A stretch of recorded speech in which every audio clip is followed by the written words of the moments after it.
Homelessness rates, particularly for women and girls, have worsened during the Albanese government's first term in office. Homelessness Australia says data from the Australian Institute of Health and Welfare shows the number of people accessing homelessness services each month has increased by 10% since May 2022.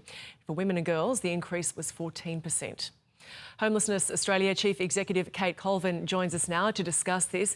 Kate, can you tell us about this increase and where it's being felt most? Look, we're seeing this increase across the country, and one of the starkest increases is for women and girls who were already homeless when they first came to a homeless service, and that has increased 20% over this period. And what that shows us is that women are not getting the help they need to avoid homelessness. They're not getting that timely intervention that might prevent a period of homelessness. So they're coming to homeless services already with nowhere to go, perhaps having exhausted friends and family networks to find accommodation and now just have nowhere.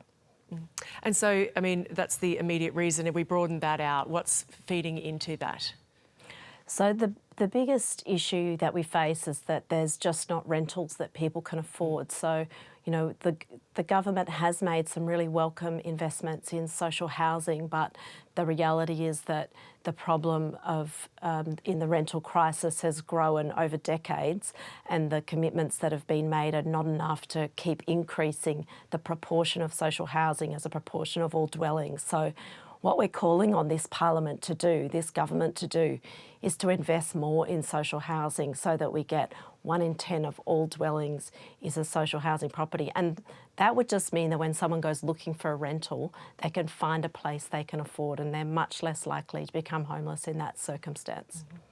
So looking at this trend, I mean, is this likely to continue if there's not that response that you're calling for from the government? Yes, unfortunately we are seeing things getting worse, and that's having a really devastating impact on the front line of the housing crisis in homelessness services. So services already turn away 72,000 people each year. We know that another 46,000 people can't get through the door because services are so overwhelmed. They've sort of gone on bypass to respond to people who are already seeking help. So, you know, another thing that we're really flagging with the government is the need to invest in homelessness services so that there's someone there to help you when you come looking for help. But the other important priority is to increase income support. I mean, it's not rocket science. If people don't have enough income, they can't afford to pay their rent. And that's a really major reason why people become homeless. And, you know, for women and girls, another major reason is domestic and family violence. So whilst we still have poverty and violence in the community, we will still have homelessness. Do you have evidence that those calls will be answered? Look, certainly we've got a good line of communication open with the government. You know, really, as Parliament opens, our call on the government is to make homelessness a top priority. So, you know, we do know that they're considering these issues, but there's a lot of priorities that government are dealing with, and we need homelessness to be top of the agenda because this is a national crisis and it needs urgent national action. The government began consultation on the National Housing and Homelessness Plan in 2023.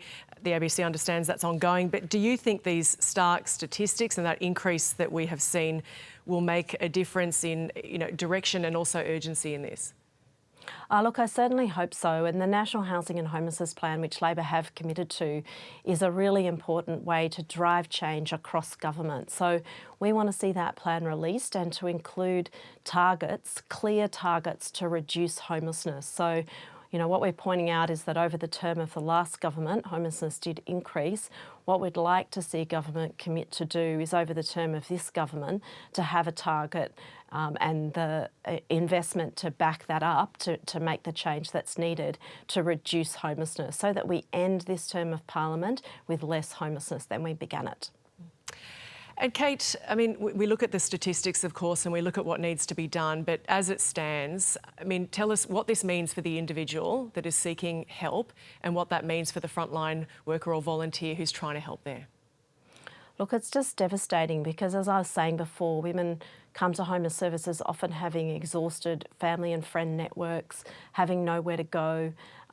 45% of women come to homeless services having fled a violent home. And so what we see, the reality is that often women return to violence because it feels safer than being on the street.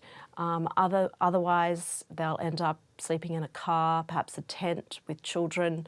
That has devastating mental health impacts. It has devastating physical impacts for children. It means it's very difficult for them to participate fully in their education. So it then has longer term ramifications. So look, I know that productivity is a really important agenda for this government.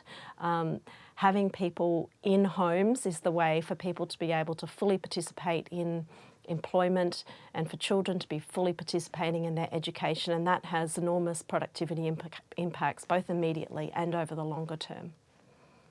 Homelessness Australia Chief Executive Kate Colvin, thank you for joining us. Thank you.